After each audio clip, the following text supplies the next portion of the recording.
Good afternoon, everyone, and thank you for joining us today. I'm Sarah Brissenden Smith with Impact Media Partners. We are thrilled to welcome you to this very important and timely conversation about the new documentary, The Five Demands. The Five Demands is a riveting story about the student strike that changed the face of higher education forever. In April 1969, a small group of Black and Puerto Rican students shut down the City College of New York, an elite public university located in the heart of Harlem. The film is now available for educators and libraries at Icarus Films. We anticipate it will be available for individual streaming soon, so please follow the film on social media to get updates and learn more. Please use the chat and the Q&A functions during today's events to share your comments and any questions you may have for our panel. At this time, we're going to take a look at the trailer for The Five Demands. Then we will welcome our moderator for today, Juan González, co-host of Democracy Now! On Pacifica Radio, to introduce our panel and begin our discussion. But first, let's watch the trailer.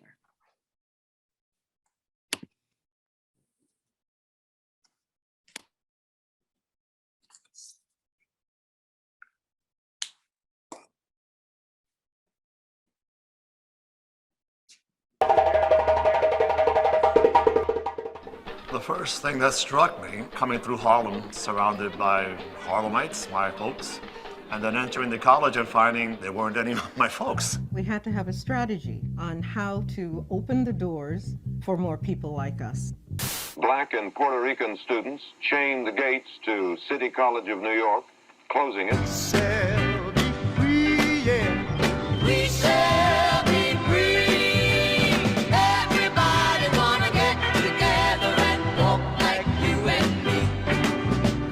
We shall be free, yeah. We shall be free. So power to the people, power.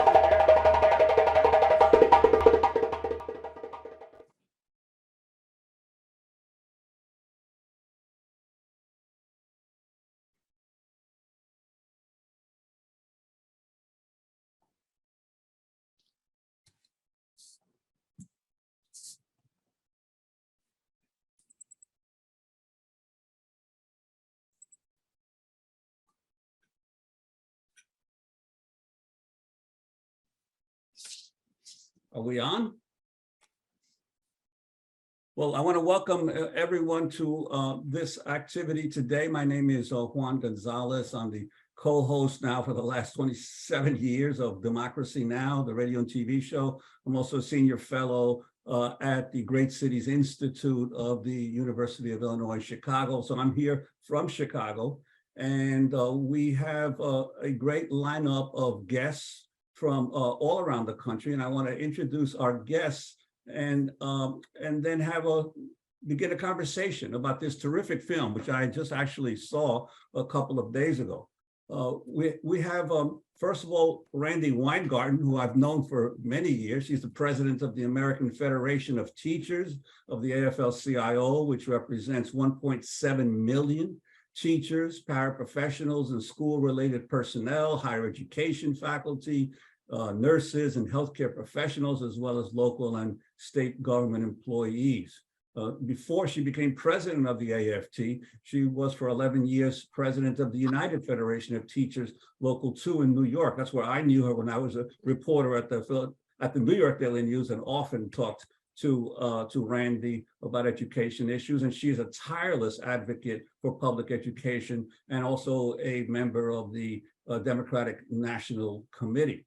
We're also joined by Darlene Marlin. She's the Vice President of Education, Access, and Opportunity in the Education and Youth Development Division of the National Urban League. She's a veteran, expert technical advisor to many Urban League operations in 35 states in the District of Columbia, and provides leading edge information on resources and education trends and topics that include, but not limited to, STEM, college, and career exposure for youth. And our third panelist is Phelton Moss, who's a fellow, Dr. Phelton Cortez Moss. He's a senior professional lecturer of education policy and leadership and inclusive pedagogy at American University. and is a fellow for education innovation at the NAACP. I want to welcome our three guests. And I wanted to start asking each of you, you have a sense of what this film is about. The amazing thing about the City College struggle of 1969 was that it really raised two key issues. One is the paucity, the lack of education in public higher education about the African American and Puerto Rican Latino community, and that became the spur for the development of ethnic studies programs, not only at the City University, but around the country. And also it challenged the issue of who is public education for. As the film notes, over 94% of the students at City College before this strike were white. And one of the key demands was to open the university up to the actual citizens of New York City, not just the children of white residents of New York, but also of Black and Latino residents. Wondering your sense of how this struggle shaped the development of higher education in the years afterward. I mean, we can begin with Randi. Well, Juan, it's first off, it's an honor to be with Darlene and with Dr. Moss and with you. Feels like old home week for me. And, you know, I come to this obviously as, you know, as a representative of PSC, the union at CUNY, as, you know, a representative of teachers in general, as a New Yorker, and, you know, as a kid of people for whom CUNY was a real stepping stone for Jews when all these other colleges would not accept Jews because of anti-Semitism. And so the notion that what the Black and Puerto Rican students did was a sense of, wait a second, we got to widen the opportunity aperture and net for everyone, for each and every one of us. And so watching the film as a, hopefully, you know, a journeyman for justice and someone who has fought for equity for all kids, regardless of who they are and what racial composition they are, or, you know, sex they are, or sexual orientation. It's important to, so it was a reminder to me that the fight for justice is long and hard and it's not such an easy arc to bend. And I use that reference now this month, right after the 60th anniversary of the March on Washington. So I thought it was important. I think it's a really important film to talk about, both in terms of values, but also in terms of history and what it teaches us for today and tomorrow. And let me say one more thing, which is that the historical perspective in this moment of erasure is also really important. Telling a story of struggle to push at racism in the Northeast, a city like New York, when, you know, all these folks think, oh, all the racists were down south. Oh, no, they weren't. And to actually tell that story at a moment when we are fighting to actually tell stories is really important too. And the last thing is, and I'll get to these later, what do we do today? And that's part of what we're doing now. And so this was SEEK, but we have the FAST funds and we have ASAP and we have other things. But what are we doing today to really bend that arc to ensure opportunity, access, equity, and real choices for our young people, particularly those who have been vulnerable or left behind? Darlene, if you could talk about your sense of the importance of that struggle for today. I would start off with, we came a long way, baby. I think looking at, I had no idea. I read about the takeover of students, Latinos and African Americans at City College, but the film brought it to life for me. I actually reached out to one of my Sikh guidance counselors to talk with her about her recollection of that time and that period. And, you know, she shared her wisdom with me, but the film, I thought, did a really good job of saying the opportunities that were embedded in the young people that were fighting for opportunity and access. To me, taught us that the fight is still there, I think, you know, but they made it easier for access and opportunity. CUNY, I'm a graduate of CUNY, and what it really hit home for me, because I, again, didn't know how tough it was at one time. But when I went to the College of Staten Island, City University of New York, I was a single mom, you know, just trying to make a better life.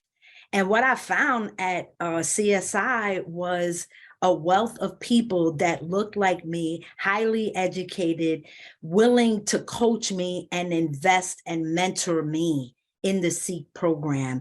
And for that, when I heard Seek in the movie, that's when I really was like, this is nostalgic. I don't know if Dennis knew that, but it felt like I was supposed to be here today. I will tell you that the CUNY education was far, it went deeper than many other post-secondary success curriculums. I took secondary education on the master's track. I taught first grade, I taught fifth grade, when some of my colleagues and people that I met along the way that took rigor at Harvard didn't have in-school experience that I had in CUNY. So I will say that I am very, very appreciative to those pioneers. And I think that there is still a lot of work, and I'm living proof with the work that I'm doing at the Urban League that we'll talk about later, that it really is about the fit of the person and access to the support services that CUNY campuses across the 5 boroughs have been offering since this takeover. I believe that's ignited so much and offers so many students in Brooklyn, in the Bronx, in Manhattan, in Staten Island, and in Queens at York College. So it goes a long way, and I'm grateful to the pioneers. And you mentioned the SEEK program. One of the things that surprised me, and I thought I knew a lot about the City College strike, because I was a student at Columbia University at the time that the African American and the white students had a strike the year before, and we were in solidarity with the City College folks. But I didn't realize that the SEEK program had all these phenomenal teachers that would go on to be giants in the field. Audre Lorde, Adrienne Rich, June Jordan. These were all teachers in the SEEK program. It's amazing the richness of the educators that participated and mentored these students. So I'm wondering, Phelton, if you could talk about your sense of the importance of this struggle and why it's so important to recognize it and honor it today. You know, I appreciate you, and I appreciate all the perspectives that have been shared, and just so thankful to be in this space with all these warriors. You know, I grew up in small town Mississippi, and I went to the University of Mississippi, where just years before, James Meredith had integrated the University of Mississippi before the City College strike actually took place. And when I went to Ole Miss, and I'm going to tell my age a little bit, in 2008, Black students were fighting for the same thing that students at City College were fighting for. At the time, 97% of the student body at City College was 97% white. At the time at Ole Miss, our white population was about 87% when I went to Ole Miss in 2008.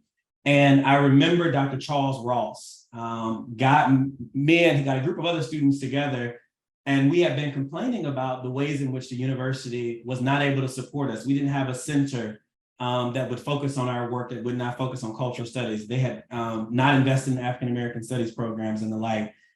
And he actually gave us an article about this strike and the demands that the students were making, and actually argued that we should follow suit in so many ways. While it did not erupt into the kind of protest that you saw these students exercise in '69 at City College, it did provide inspiration for us. And I think that's why it's important that we highlight this work today in a time where the Supreme Court has made the decision that it's made. There are Black and brown students, Puerto Rican students, Black students who are on campuses all across the country who are not getting what they need. And they may be inspired by this documentary and see the ways in which these students made demands and the way they were able to agitate the system. So as I was watching this documentary this week, I was all the more inspired. And so I think it's important for us to continue to uplift this documentary in such a way for those of us who were not part of struggle in '62 and '69 and '65. Next year is the 60th anniversary of the Civil Rights Act of '64. And folks got to know the kind of work and effort and sweat equity that was put into place so that we can actualize some of the things that we see in our system today. So I believe that's why we've got to continue to uplift this documentary. Well, for those of you who are watching this but have not seen the film, we're going to play a clip here, and so you get a taste of it.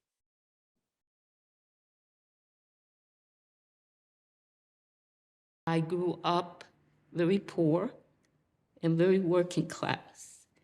And the schools, they didn't know what to do with us. I wasn't really taught how to read, how to write, and they had specific programs where they tracked us into. So the program I was into was to be a nurse's aide, learn how to take care of people. So I didn't even think about going to college. You weren't left out of college because you were dumb or because you couldn't learn. You were left out because the way society is structured, okay? And you weren't structured into that process.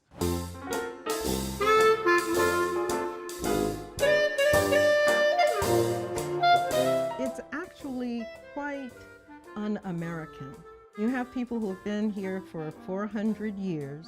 They are paying the same taxes, they're riding the same subway, and they have the same dreams for their children, which is to be well-educated, to be well-spoken, to be in a career of their choice and not forced to do menial tasks for everyone else. Now sit down, Sharon, and straight up. Okay, now what do you do? In the 50s and even in the 60s, in predominantly Black and Puerto Rican schools, the curriculum was very soft and the books were very old. The teachers were newly minted coming out of college, who had the most inexperienced teachers teaching in the ghetto schools.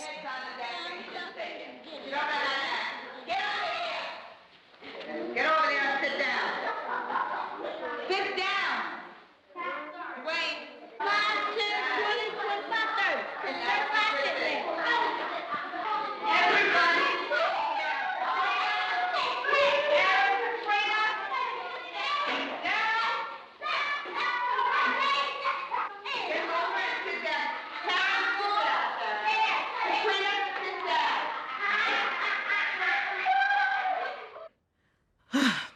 So for someone to say that Black and brown people are arriving at CCNY without a proper foundation, who caused that to be? Who kept that in place? That was another clip from a powerful clip from the film. And one of the things that I think that the film didn't note was that months before the student takeover in the spring of 1969, there had been a very massive and divisive teacher strike in New York City, the October 1968 teacher strike. And many of these issues of the systems not dealing with the conditions of the African-American and Latino public school kids, the issues of community control and decentralization became burning issues that really affected the entire city. And I'm wondering, Randi, if you could talk about that, because it wasn't just the students who were victims, the teachers themselves were caught in a bind as to how best to educate the next generation. You know, one of the reasons, so I often, and you've heard me say this, Juan, when people, since I was the president of that union in 2000, from 1998 to 2009, people would often talk to me about the strike in '68. And I would often start the conversation saying, yes, I was in 6th grade during that period of time. But you know, what part of what I found to be my responsibility when I was the president of the union was to really, was to really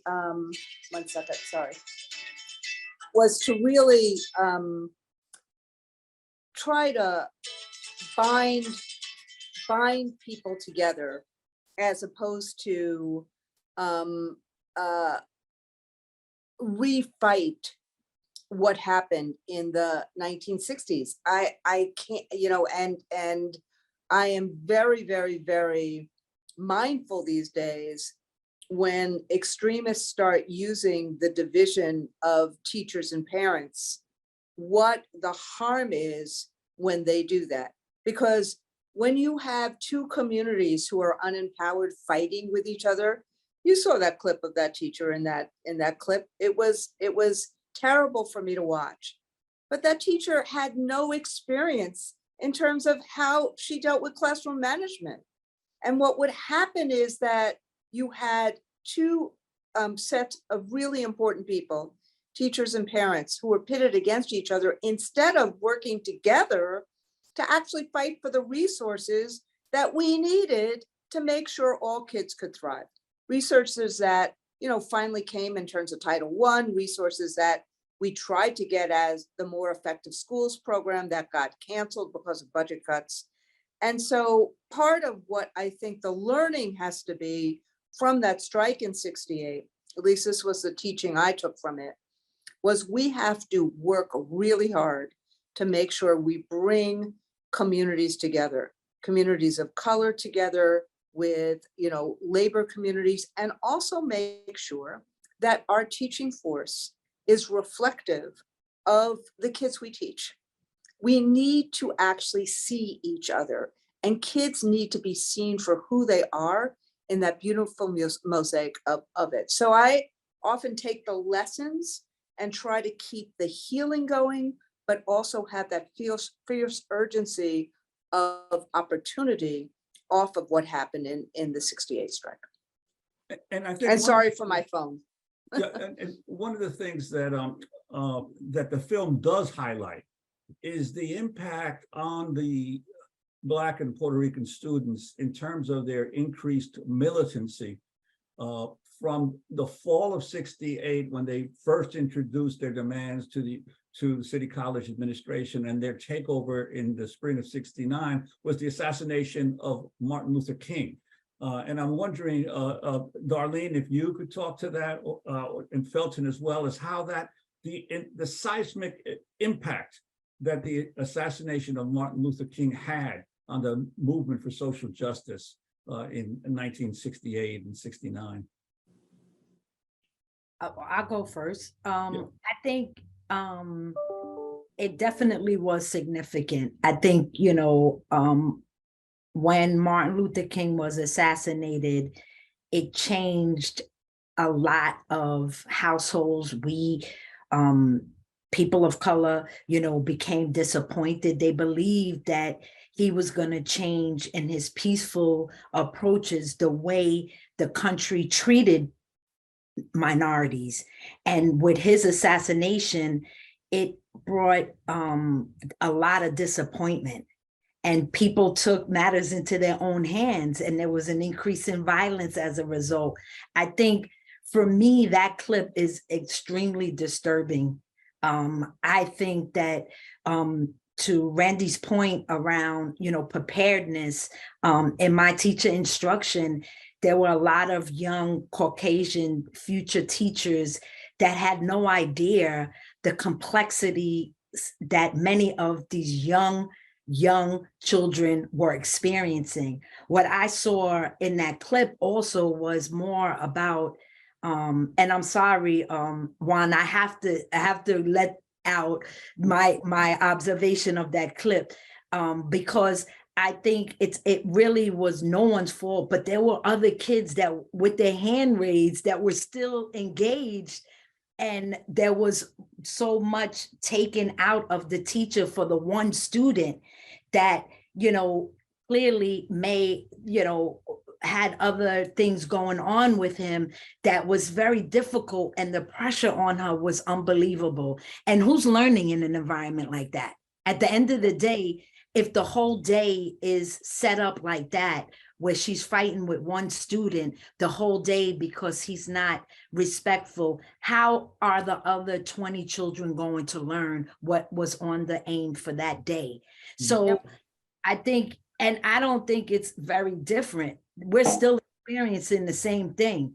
Truth be told, there are a lot of good schools out there still, but removing the zoning helped a lot with integration of schools. But I still think that we would see that today.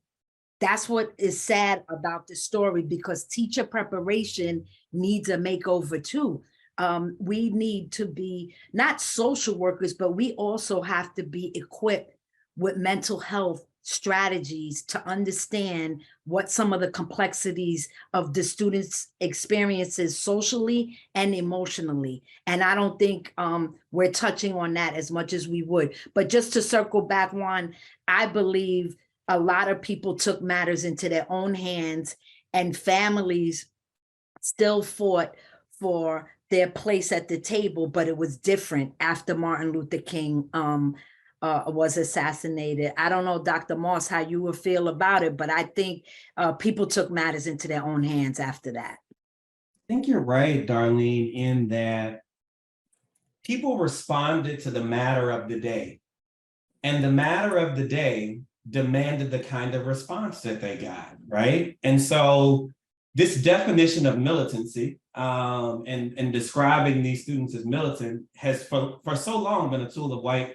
supremacist culture, when essentially we're not militant. We're not responding in militant ways. We're responding to what is actually happening to us in the day. And I think that goes to this point around what role did MLK's assassination have on this work. I remember talking to my grandmother, and my grandmother talked about how hopeful she was and how hopeful so many folks were as a result of the way in which he moved. They saw the Dr. King in the White House, who was advocating for the passage of the Civil Rights Act. And all of a sudden, he had also convinced these folks that, we don't need to be militant to move in this country. But what happened was they saw that someone who chose something over militancy got killed in the fight. And they said, look, we have no other option but to respond in this way. And I also want to address this notion of how to respond to the student and its connection to teacher preparation. The system has always deemed a Black child or a Puerto Rican child who we do not understand, and we don't understand their way of life, as militant or disruptive or out of control. When what really needs to happen in our education system is folks need to do a bit more humble inquiry work, right? Need to understand the perspective of these students, right? What do they bring to the table? In that me raising my voice may just be passion. It may not be disrespect. And so I think this country still has a great deal of work to do in terms of how we receive young folk and how we understand young folk. And this clip alone intensifies the urgency of all of us to be more understanding, to take more time to build authentic and engaging relationships with young men and women who do not always share our ideas, our beliefs, who may not respond in the way that we do. And I'm going to stop here, but my brother and my mother were at odds in that my brother would allow my niece and nephew to say, well, why did you make that decision? I grew up in a house where you don't ask why, right? So we've got to understand that the day calls for a different type of leadership when it comes to young folks and involving them in this work. And Juan, can I just Sure. say that one of the things we're trying to do as a union right now, and I just put this in, I have to find the link in order to link it, but it's on our website now. It's called Real Solutions for Kids and Communities. To Dr. Moss's and Darlene's point, we have to learn. And we can't just say, okay, the teacher preparation colleges don't do what they should do. Look, CUNY is a teacher preparation college, and there's a bunch of great programs and programs that are continuously improving.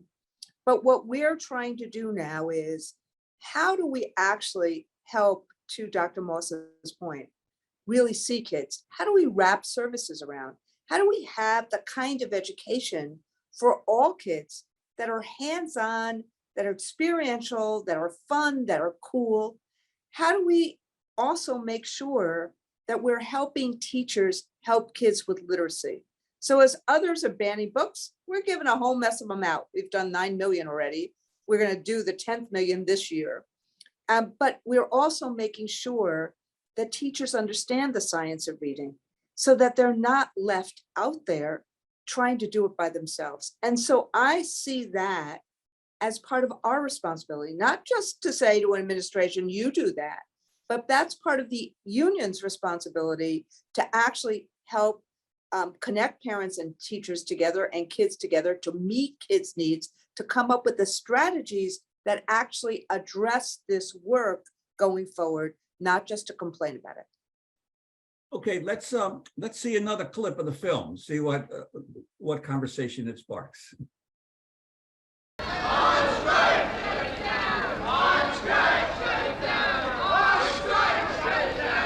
That was a radical time for white students too. A lot of the white students stood in front to protect us and enable us to continue to be there. So they were our comrades, our allies, and they had our back. During the strike, my concern was, what in the world's going to happen to our semester? We were careerists. We wanted to make sure the semester continued as it was, because we have our mundane aspirations just to advance ourselves another step further and hopefully someday to be a college professor. We don't want a small group of troublemakers to take over the campus. We want the school, the racial composition of the City College of New York to be representative of that of the high schools of the City of New York, which is 57%. You can check this with the Board of Ed. 57% of the public school students are Black and Puerto Rican. The thing is that racism is hurting everybody here, and discrimination is hurting all peoples. Why don't you join the majority? I am joining the majority of Americans who want a better life in this country. Well, the majority around you doesn't seem to support that. What does the majority say? That's what the majority says. The people standing around here are not the majority because... Well, the people certainly are not. Wow, I think I held my own there. It's funny, I don't remember that. But now seeing it, I feel like, I knew what was important and I stood up. And you notice I don't see any women yelling at me. It all seems to be like it's all these big men like converging on me. So they were not the majority. And even though they said they were, but it's part of history that white men often feel like they are the majority, like what they say is truth. And they try to erase everything else that is said. Gallagher was having a lot of difficulty with the student protesters. This must have been a very frustrating situation for him. I found that to be a fascinating clip on a variety of fronts. One, the battle that was occurring among the white students who were all being excluded from going to class, and the divisions among them as to what the justice or the the right or wrongness of this struggle, but then also this whole issue of the president of City College, Bernard Gallagher, who was a liberal, but who was a liberal who wouldn't listen to the students, but who actually sympathized with them. And he refused to call the police, and to the point where he was finally forced to resign because he wouldn't crack down on the students. And I'm wondering your thoughts, maybe beginning with Phelton in this round of what you see in this clip. Yeah, I think one, the the president's posture here is an interesting and remarkable one, in that he was not willing to really cave in and discipline the students in that way. But I think one of the most telling things about this scene for me is this definition of the majority. And I think it gets to where we are in this country today. What you're finding is that it started then, where white men were starting to see themselves as a non-factor.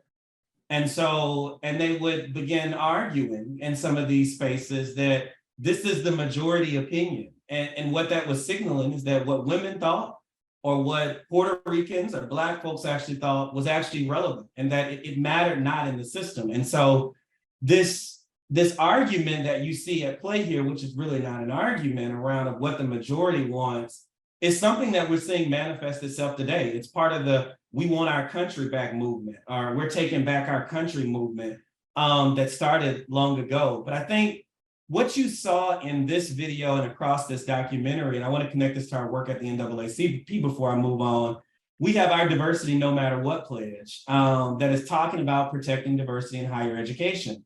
And what you saw, the gentlelady there, who is now the seasoned lady, explaining, was the same stuff that we're advocating for at the NAACP about, supporting the matriculation and retention of low-income students and first-generation students who are in the system, recruiting diverse faculty. We've asked 1,600 colleges and universities to get on board and to run away from this notion of this is what the majority want, and to actually argue and fight against the majority at the Supreme Court and say, we've got to protect diversity in higher education. So I think that argument that we saw manifesting there is one that has ensued itself from generation to generation.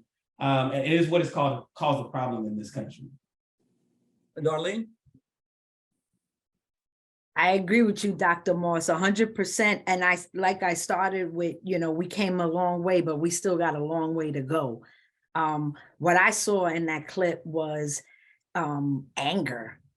The students not being allowed to enter into the school because of the barricades, and, the Black students not demanding, but asking for their seat at the table wasn't a threat at all. It was, the way America ought to be. All of us came here some way, some shape, some form. When we think about the Native American and their journey, the entitlement, Dr. Moss, I think of what this country has held very close under lock and key is going to change, and the young people are going to change it. And that's what I saw as well, because I think interracial marriages, I think everybody is coming together. And I believe the young people will lead. They are leading, and we saw it in the 60s, and we're going to continue to see that. We saw this under the civil unrest. It was mostly young people out there, some of them not knowing much of what, they might have been, bandwagon riders. But at the end of the day, to me, I was inspired by the courage of that young lady to stand there, even getting pushed from side to side. And she didn't seem intimidated at all. But she had a voice, and she believed in democracy and equity, and that the Blacks and Latinos deserved entry into City College. And for that, and her courage alone, I was inspired. I really was, to see that come full circle. To this day, the work that I do and standing out on the limb. And I just wanted to add, a point that Randi made, the parents, the schools, and the community. The Urban League is in the communities. In many of our cities, we have the Urban League 7th period as an elective in high schools for students to learn about themselves. I think education needs a makeover. I think the way we're teaching in school, math, science, English is important, but I think the social and emotional aspect of learning and development ought to be in combination with parents and communities that we're doing it in the Urban League across the country. And Darlene, I just wanted to add that brave woman you mentioned. Number one, she was so tough, she couldn't even remember the incident. And two, she became a principal, a New York City principal. Randi, your reflections. So, you know, as she was, first off, this clip makes the point that we need in every battle allies and communities. And that, you know, sometimes we talk about it as intersectionality, sometimes we talk about it as bringing people together. But the fight, so I don't see the fight for justice as a fight that should depend upon whether you have majority support or not. The fight for justice is the fight for justice.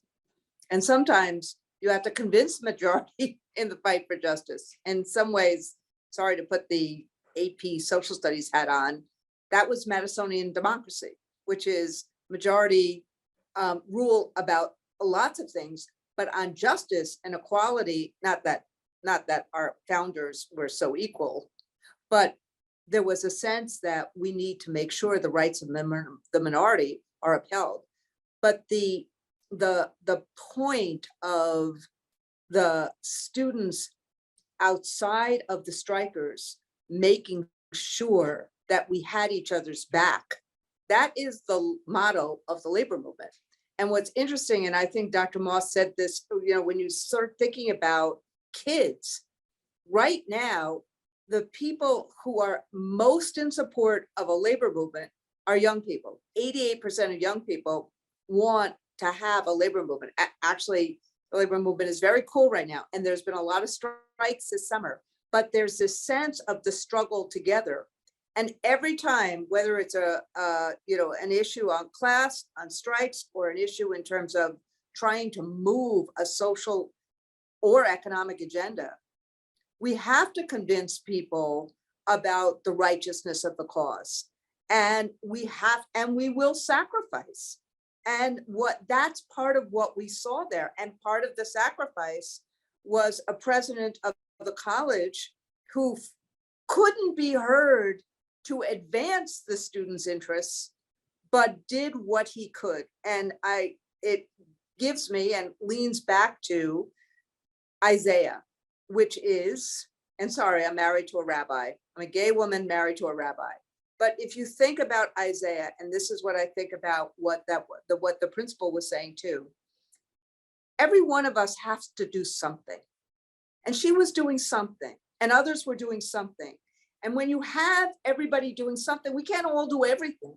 But if all of us do something in that struggle, we will get something done. And that, you know, and so it kind of fast forward to right now in CUNY, PSC, Professional Staff Congress, and many of the young adults and students in CUNY, they have something called CUNY Rising. It's an alliance to try to actually create equity now. And so that's the kind of lesson I get from that as well. Okay, I think we may have time. Is there one more clip that we can show? Let's see if we can. We need knowledge and education. We need books with Black history. Probably the biggest education leap for Black Americans happened at City University, especially immediately after the takeover. And I mean that nationally. The really great result of open admissions, not only at the City University, but across the country, is that we've changed the story. And the expectation is If you want to go to school, you can go to school and you can succeed.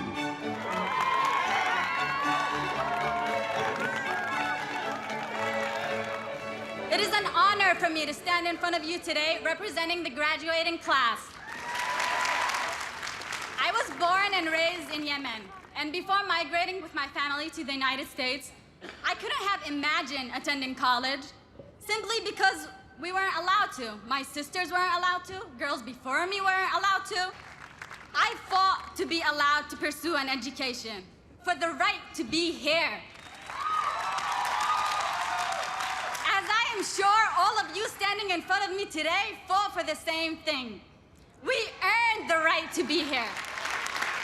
When I was a freshman at this school, right, I remember hearing people talk about diversity all the time, but I didn't really understand what it meant. And I absolutely did not understand or appreciate what it's worth. So what I'm telling you is that diversity of people gives rise to diversity of thought. Diversity of people allows us to be a stronger student body, go on to be a stronger workforce, economy, and a stronger nation. And I say to you, esteemed First Lady, you can tell the President that his dreams for our nation have been alive and well at City College for decades and will be for decades to come.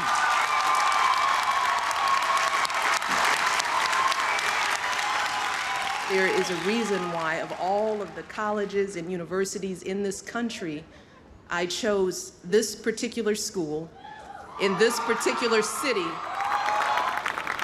We represent more than 150 nationalities, just about every possible background, every color and culture, every faith and walk of life.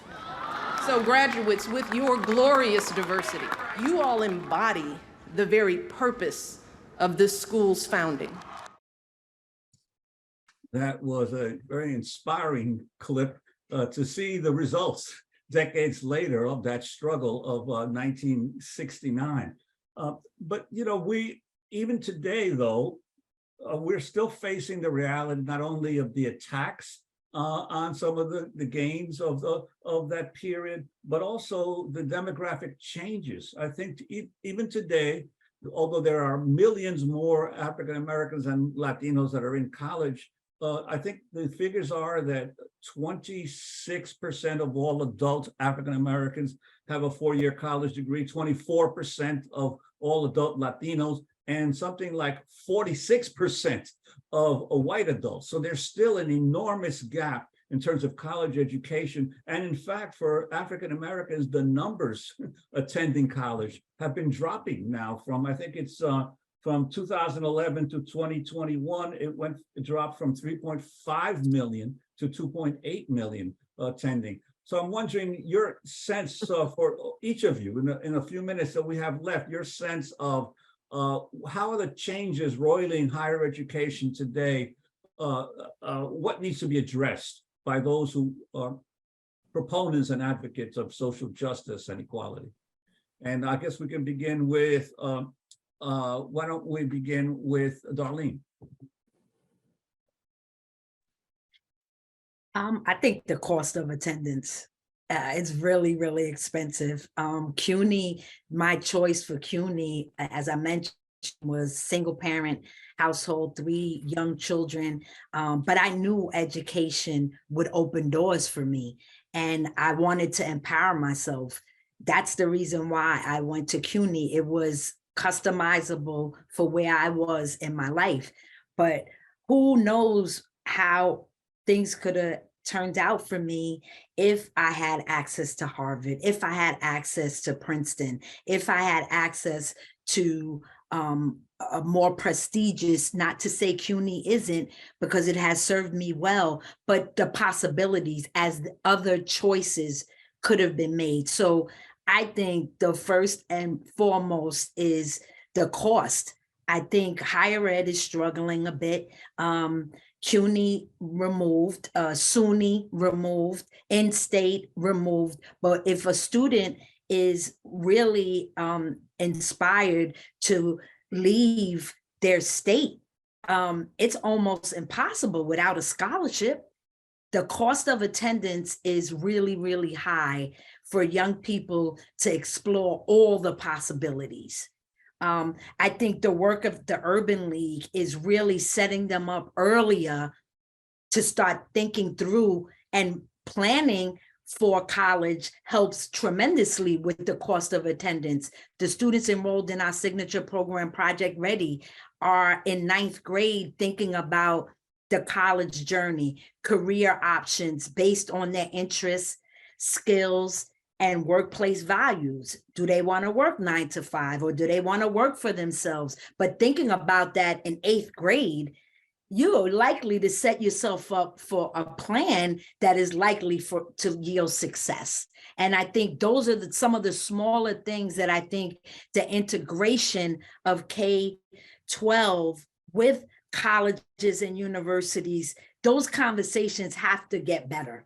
I think colleges are finding that students are not really fully prepared for post-secondary success, and the high schools we're doing the best we can, and I think that there needs to be some coalition building between higher ed and P-12 to really talk more about what are those requirements, because having to take remedial classes again affects the amount of money a young person needs to complete the undergrad degree. And that's why our programs really try to prepare young people for, it's not foolproof. There's always marginal room for, deviations from the plan, but with a plan, the young people are more likely to yield success. And I have many, many adults and colleagues that say, I wish I had a program like Project Ready when I was in school.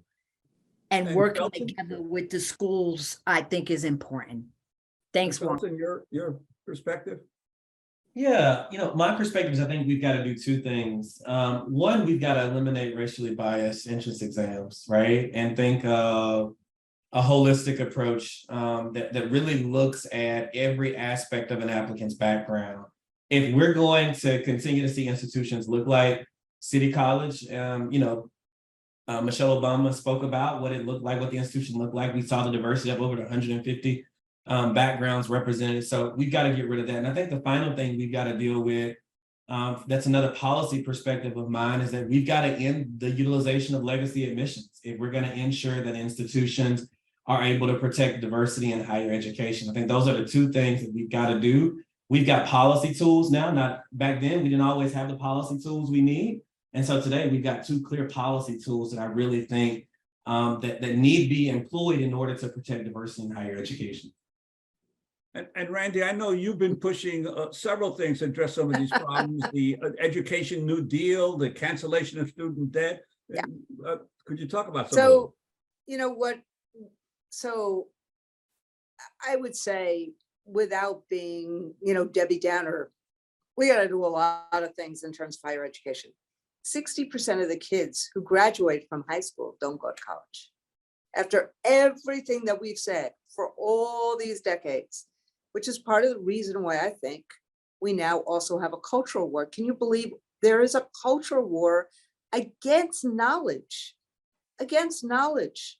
This whole fight that the extremists are doing about whether to cancel student debt. It's like, student debt is a lot different today than it was when I, got rid of my last coupon in my coupon book to pay for law school. And, and so this whole notion of precarity of the workforce now in colleges is more adjunct and contingent than it is full-time faculty. Affordability, like Darlene said, now with everything that just happened in terms of admissions policy, how do we ensure that diversity is a real factor on a college campus? And then on top of all of that is this assault on knowledge. Look at what's happening in the University of West Virginia now. Instead of a fight, you wish you had Gallagher as the president of the University of West Virginia. Instead of fighting to, against all these cuts, the cuts are going to basically kill the university. So academic freedom, issues around precarity and costs, issues around affordability, access. And I think what we are seeing is like the Urban Elite has this great program, Project Ready, right? Project Ready. The CUNY itself has a great program called CUNY ASAP, which has been a way of leveling the playing field and making sure that with open admissions, that kids who feel like they need more preparation get it, but also think about affordability. Kids in high school in New York City, they get a Metro card, they get breakfast and lunch. You go to college, those things are gone. How do we replace that? How do we make sure that kids are not pauperized? Then we also have another program that we started, Students Together, Faculty and Students Together are FAST funds.